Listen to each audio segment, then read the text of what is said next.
Ilang araw bagong August 9 deadline, naghain na naapela ang Kamara sa Korte Suprema. Kaugnay po ito sa desisyon ng kataas-taasang hukuman na unconstitutional ang Articles of Impeachment laban kay Vice President Sara Duterte. Saksi, si Tina Panganiban Perez.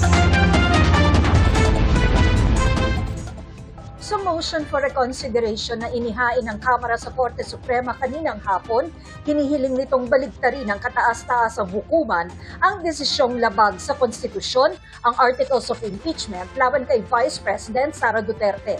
Pinababasura rin ang mga petisyon kontra impeachment. Ang Office of the Solicitor General ang tumatayong abogado ng Kamara. This is not an act of defiance. It is an act of duty. We do not challenge the authority of the court.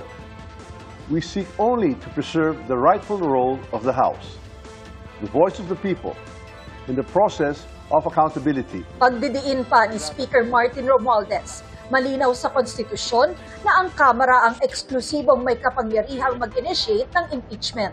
Nanindigan ng Kamara na sinunod lang nito ang konstitusyon at ang mga nagdaang desisyon ng Korte Suprema sa pag-impeach kay Vice President Sara Duterte. Nakasaad sa mosyon na iisang impeachment lang ang initiated laban sa bise at hindi apat. On February 5, 2025, the House transmitted the fourth impeachment complaint, filed and signed by 215 members to the Senate. Only after this transmittal did we archive the earlier three complaints. The sequence matters. It proves there was only one valid initiation, not four. Iginiit din ng Kamara na walang nakasaad sa konstitusyon na kailangang pasagutin ng Kamara si Vice President Duterte bago i-transmit ang Articles of Impeachment sa Senado.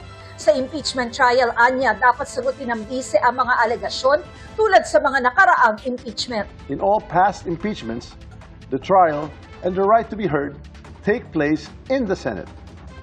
To invent new rules now and apply them retroactively is not just unfair, it is constitutionally suspect.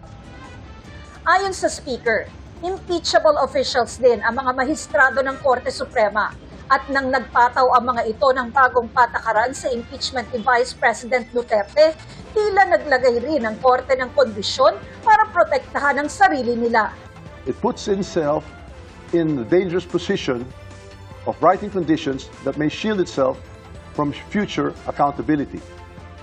That is not how checks and balances work. Nilinaw ng Speaker na hindi layo ng Kamara na pangibabawan ng Korte Suprema, kundi para lang maprotektahan ang proseso sa accountability.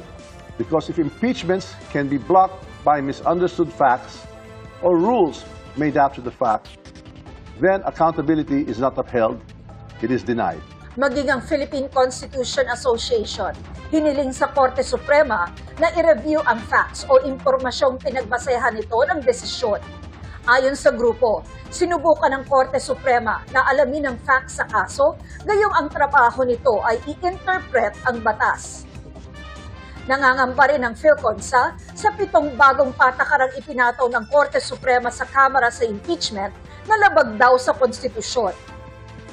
Nirerespeto naman ng mga abogado ni VP Duterte ang mga panawagang ito, maging ang paghahain ng MR ng Kamara. Maghahain daw sila ng kanilang komento ukol dito sa tamang panahon. Para sa GMA Integrated News, ako si Tina Panganiban Perez, ang inyong saksi. Mga kapuso, maging una sa saksi. Mag-subscribe sa GMA Integrated News sa YouTube para sa iba't ibang balita.